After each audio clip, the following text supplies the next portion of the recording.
muitas vezes essas pessoas chegam em sofrimento, não sabem como lidar com esse sofrimento, não sabem lidar com as suas dores, não sabem lidar com as suas angústias, e pelo fato ali de eu estar atendendo, de eu conseguir pegar literalmente na mão dessa pessoa e conseguir ajudar essa pessoa. Porque muitos chegam já achando que precisa de um remédio, já precisa de um medicamento, e não necessariamente. Existem outras estratégias, existem outras possibilidades para as pessoas lidarem com as suas dores sem exclusivamente precisar de um medicamento. Vai ter pessoas que vai precisar? Vai.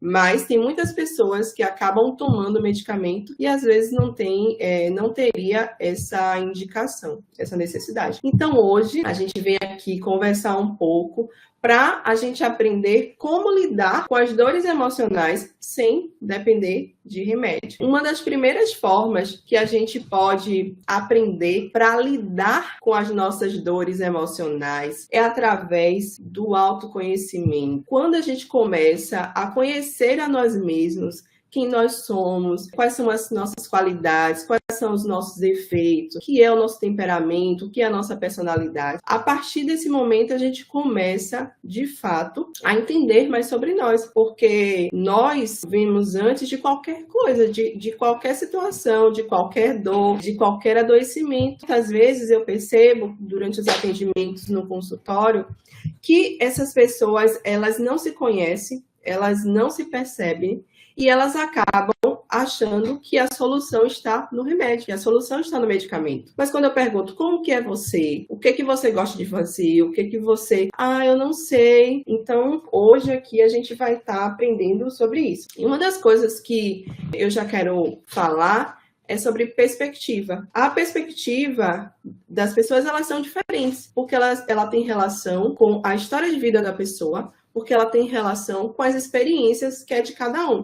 Por exemplo, se eu perguntar aqui, qual o seu sabor de pizza preferido? Um vai dizer, gosto de pizza doce, outro, eu gosto de pizza portuguesa, outro, gosto de pizza baiana. Cada um tem, uma preferência para o tipo de pizza. Então, cada um tem a sua escolha, cada um tem o seu modo de ver, cada um tem o seu modo de enxergar. E isso é muito importante a gente perceber, porque cada ser humano, ele é único. Não existe uma receita de bolo, uma receita pronta para a gente lidar com as nossas dores, porque cada pessoa, ela é única, ela é exclusiva. Uma coisa que às vezes serve para mim, não serve para outra pessoa. Então, cada pessoa, ela é única e ela vem com a sua visão, ela vem com a sua perspectiva de vida, aquilo que ela acredita. E é muito importante, durante os atendimentos, a gente validar isso. E, para a gente continuar nessa compreensão, uma das coisas essenciais a gente entender é o nosso temperamento. O nosso temperamento. Por que, Marta, o nosso temperamento? Porque o ser humano, ele não vem uma folha em branco. Ele não vem uma folha em branco. Ele vem com uma carga genética, ele vem carregado de várias características, E a gente pode perceber que a gente, desde criança, a gente já consegue perceber o temperamento das crianças. Se vai ser uma criança mais extrovertida, se vai ser mais introvertida, se vai ser aquela criança mais falante. Tudo isso a gente já consegue perceber essas características ainda na infância. E isso para a gente ter convicção de que a gente não vem uma folha em branco, A gente vem carregado de características, dos nossos familiares, daquelas pessoas que estão ali. E uma das coisas que eu quero explicar para vocês hoje é o que é temperamento. A palavra temperamento, ela vem do latim temperamento, que significa a combinação da mente no tempo. E Hipócrates, ele traz essa teoria, e ele fala dos 4 tipos de temperamento. E ele relaciona aos fluidos corporais, Ele fala do temperamento sanguíneo, do temperamento fleumático, do temperamento colérico, do temperamento melancólico. E o sanguíneo, ele está relacionado ao sangue, o fleumático está relacionado à linfa, O colérico está relacionado à bilis, né? O melancólico ele está relacionado à bilis negra. Então, Hipócrates ele faz essa correlação entre os humores do corpo, né? E essas características. Então, ele faz lá um agrupamento de características.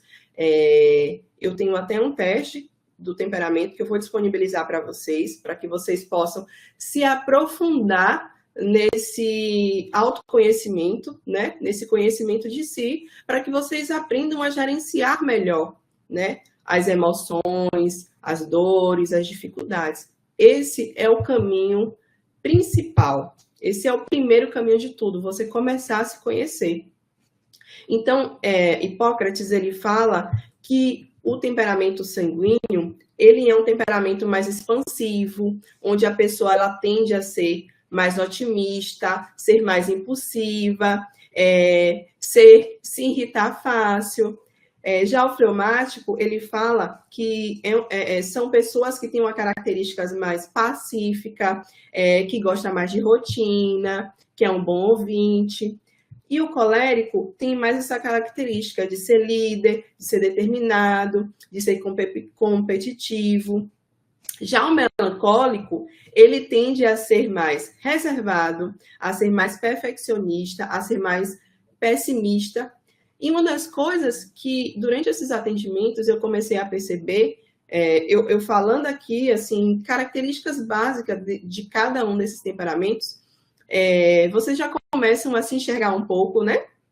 E a perceber um pouco essas características em vocês. E aí uma coisa assim, muito interessante é que, por exemplo, vou citar aqui o melancólico, que uma das características pode tender ao pessimismo. Então, assim, tem pessoas que já têm essa inclinação relacionada ao temperamento, aquilo que vem com ela, aquilo que nasce com ela, né? Então, essa pessoa tem essa característica que já vem com ela, e aí tem, por exemplo, o melancólico também tem uma tendência a ter o humor mais deprimido, né? Então, assim, é uma característica da pessoa, não necessariamente é uma doença, entendeu? Então, assim, é muito importante compreender essas características, quem nós somos, para a gente trabalhar. E tem muitas características, né, que a gente já traz, que a gente pode melhorar, que a gente pode mudar, entendeu? Tudo é possível. E aí, como que a gente vê na saúde mental o temperamento, né? Que é isso que já vem com a pessoa desde que ela nasce, e a personalidade, que na realidade ela vai se entrelaçar para formar o que nós somos como pessoa. Por que você falar isso, Marta? Porque a personalidade ela é o total de características individuais que a pessoa traz e essa sua relação com o meio. Ou seja, a pessoa nasceu, vem com aquele temperamento, com o meio que ela vai vivendo ali, com as pessoas que ela vai convivendo, que ela vai se relacionando, vai se desenvolvendo a personalidade. E aí tem relação com tudo, né? Com fatores físicos, biológicos, socioculturais, e vai se aprimorando, de fato, quem a pessoa é. O temperamento, essas características que já vêm da pessoa, e a personalidade é aquilo que se desenvolve. Tem literatura que diz que a formação da personalidade, ela acontece por volta dos 18 anos, e tem literatura que diz por volta dos 24 anos. E aí, o ser humano ele é constituído das duas coisas, das características que vêm, né, desde quando a pessoa nasce, e das características que vai se desenvolvendo ali no meio.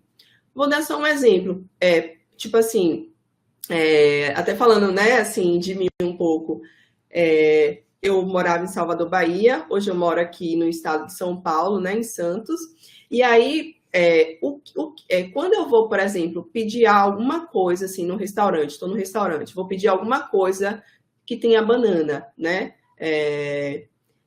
e aí, quando eu vou pedir aqui, não é a mesma banana de lá. Por quê? Aqui é muito mais comum a banana nanica, né? Teve um dia... Eu amo banana da terra, gente. Banana da terra é tudo de bom. E aí eu fui no restaurante, tipo... Aí eu pedi, quero farofa de banana. Lá, a farofa de banana pra gente é com banana da terra. Só que aqui, não. Só que na hora que eu pedi, eu estava pensando na farofa de lá, né? Então, assim, você pode perceber, né? Uma característica sociocultural, né? De um local para o outro, que são coisas diferentes, né? Então, por exemplo, a influência que a gente tem lá é diferente da influência que a gente está aqui. O tipo, às vezes, de alimentação que a gente tem lá é diferente do tipo de alimentação que tem aqui, porque isso está relacionado a características regionais ali, né? Então, por exemplo, se um lugar tem mais sol do que o outro, né? Aqui a gente percebe também essa mudança climática. Em Salvador faz um calor, mas corre uma brisa. Aqui, quando está calor, é um calor mesmo, calor, tipo um abafamento. Tem momentos que vem o vento noroeste, que é um vento extremamente quente, aquela sensação térmica horrível, né? Então, tudo isso vai influenciar em quem a pessoa é, né? Então, nós nascemos, vimos com essas características, e a partir do ambiente que a gente está, da cidade que a gente está, da família que a gente está ali, a gente vai desenvolvendo outras características que vão se somando e potencializando a nossa personalidade, formando quem nós somos, tá? E a partir daí, a gente pode perceber, né, que enquanto seres humanos, pessoas pensantes que refletem sobre a vida, né, a gente vai, a partir daí, tirando as nossas próprias conclusões, e fazendo escolhas, o que é melhor para a gente, o que não é, né, até porque algo muito interessante, assim, que eu sempre observo é as famílias, né, são vários irmãos, todos foram criados basicamente da mesma forma, mas cada um é de um jeito, né? Por conta do temperamento e por conta da vivência em si, né? Todo mundo vai responder de uma forma. Nem sempre a forma que a gente, por exemplo, são, vamos dizer lá, 4 filhos, mas cada um, tipo, estudou com uma professora, né? Teve um núcleo de amizade diferente. Então, tudo isso são características e são influências que vai direcionar para a formação dessa pessoa, né? Então, eu acho muito incrível essa subjetividade humana. E falando, né, um pouco também da mente, como a mente ela está estruturada, a mente ela está subdividida em 3 aspectos, né? Um aspecto é o aspecto consciente, que é esse aspecto da razão, né? Ali da onde a gente está falando, dos pensamentos, da organização. Um outro aspecto é o subconsciente, né? O subconsciente, o que é, Marta? A parte da mente que está lá no subconsciente. No subconsciente, a gente encontra as lembranças, as memórias mais acessíveis e superficiais. O que seria isso? Por exemplo, nesse exato momento, se eu te perguntar assim, qual foi a roupa que você estava vestindo no dia do casamento do seu irmão?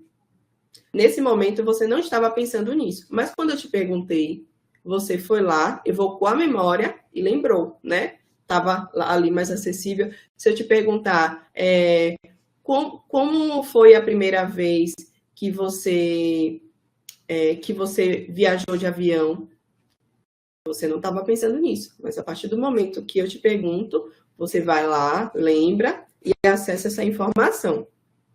Agora, no inconsciente, que é a maior parte da nossa mente, estão lá depositadas as nossas memórias mais profundas. A memória de primeira infância, né, que é até os 6 anos, as memórias, as nossas crenças. E diferente da região subconsciente, que é mais fácil o acesso, lá é muito difícil ser acessado. A gente diz, né, a literatura diz que cerca de 5% corresponde à mente consciente, à nossa razão, aquilo que a gente tem consciência. 10% é o subconsciente e 85% é o inconsciente. é a maior parte. É a parte mais cavernosa, né, da mente humana, que muitas vezes que a gente não tem acesso. A gente vai tendo acesso a partir de situações conduzidas e guiadas, né? E nesse processo do autoconhecimento, a gente vai acessando essas regiões, mas, de modo geral, a gente não tem acesso. Só que, gente, ela é a maior parte, e a parte que não é acessada, né? Que é menos acessada, vamos dizer assim, só que ela responde por muitas escolhas da nossa vida. Muitas escolhas da nossa vida, né? Muitas decisões estão relacionadas ao nosso inconsciente, que a gente faz, que a gente age e que a gente nem sabe que está agindo daquela forma, né? O porquê daquilo. O porquê que quando alguém me diz, você é magra, você é gorda, isso lhe afeta profundamente. Isso afeta essa sua...